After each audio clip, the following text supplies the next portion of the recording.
ছাত্রদের দ্রোহযাত্রায় ঢাকাসহ সারা দেশে ব্যাপক ছাত্র জনতার উপস্থিতি, হামলা, সাউন্ড গ্রেনেড, শটগানের গুলি, কাঁদানে গ্যাস নিক্ষেপ ও ধাওয়া পাল্টা ধাওয়ার ঘটনা ঘটেছে। পুলিশের সাথে ছাত্রলীগ, যুবলীগ শিক্ষার্থীদের উপর হামলা চালায়। হেলমেটধারী বিশেষ বাহিনীও গুলি চালিয়েছে ছাত্র জনতার উপর।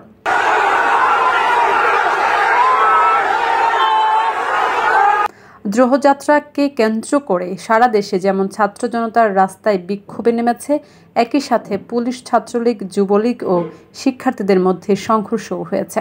আহত হয়েছেন অনেকে আটকও হয়েছেন। শিক্ষক ও নাগরিক সমাজের ডাকা দ্রোহযাত্রায় রাজধানীর বিভিন্ন পয়েন্টে যোগ দেন হাজার হাজার ছাত্র জনতা। গণগ্রেফতার বন্ধ, জুলাই হত্যাকাণ্ডের বিচার, আটক শিক্ষার্থী জনতার মুক্তি, কারফিউ প্রত্যাহার, শিক্ষা প্রতিষ্ঠান খুলে দেওয়া ও অসংখ্য শিক্ষার্থী জনতাকে হত্যার দায়ে বর্তমান সরকারের পদত্যাগের দাবিতে আজ শুক্রবার যাত্রাটি রাজধানীর জাতীয় প্রেসক্লাব থেকে ঢাকা বিশ্ববিদ্যালয়ের দোয়েল চত্বর ও টিএসসি হয়ে কেন্দ্রীয় শহীদ মিনারে গিয়ে শেষ হয়। একইভাবে রাজধানীর উত্তরাসহ বিভিন্ন এলাকায় ছাত্র জনতা বিক্ষোভে রাস্তায় নেমে পড়েন।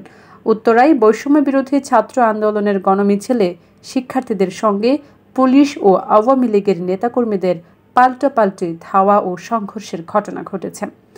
বিক্ষোভকারীদের ছত্রভঙ্গ করতে সাউন্ড গ্রেনেড ও কাঁদানে গ্যাস নিক্ষেপ করেছে পুলিশ। শুক্রবার বিকেলে উত্তরা 11 নম্বর সেক্টরে মাইলস্টোন কলেজের সামনে এ ঘটনা ঘটে। সংঘর্ষের সময় হেলমেট পরা এক যুবককে শিক্ষার্থীদের দিকে আগ্নেয়াস্ত্র তাক করতে দেখা যায়, তবে তার পরিচয় নিশ্চিত হওয়া যায়নি।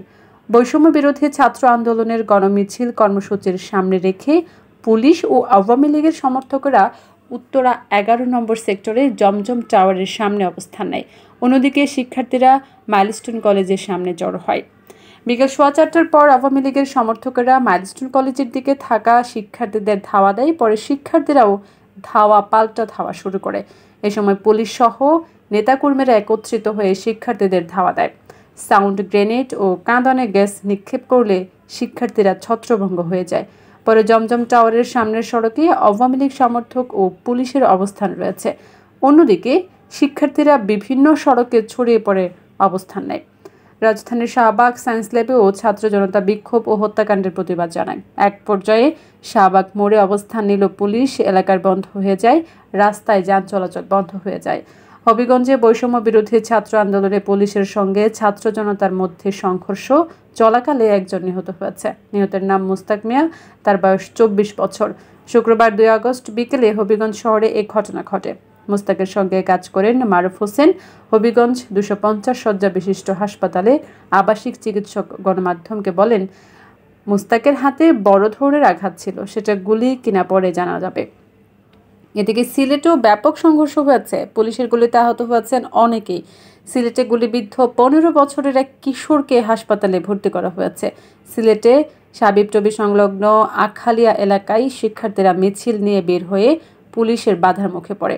এ সময় পুলিশ সাউন্ড গ্রেনেড, কাঁদানে গ্যাস ও শেল ও শটগানের গুলি ছুড়ে ছত্রভঙ্গ করে দেয়। এ সময় পুলিশ ঘটনাস্থল থেকে 8 জনকে আটক করেছে। আহত হয়েছেন অন্তত শতাধিক। জুমার নামাজের পর লক্ষ্মীপুরেও ছাত্র জনতা কোটা আন্দোলনের ব্যাপক প্রাণহানির প্রতিবাদ ও হত্যাকারীদের বিচারের দাবিতে বিক্ষোভ প্রদর্শন করেন। হত্যাকাণ্ডের দায় নিয়ে বর্তমান সরকারকে ক্ষমতা ছাড়ারও আহ্বান জানায় বিক্ষোভকারীরা।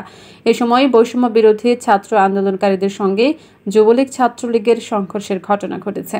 এদিন দুপুর 2টার দিকে তমিজ মার্কেট এলাকার সদর উপজেলার চেয়ারম্যান টিপুর বাসার সামনে সংঘর্ষের ঘটনা ঘটে। এ সময় উভয় পক্ষের অন্তত 10 জন আহত হয় বলে জানা গেছে, তবে তাৎক্ষণিক আহতদের নাম পরিচয় জানা যায়নি। তারা স্থানীয় বিভিন্ন ক্লিনিকে চিকিৎসা নিয়েছেন বলে জানা গেছে।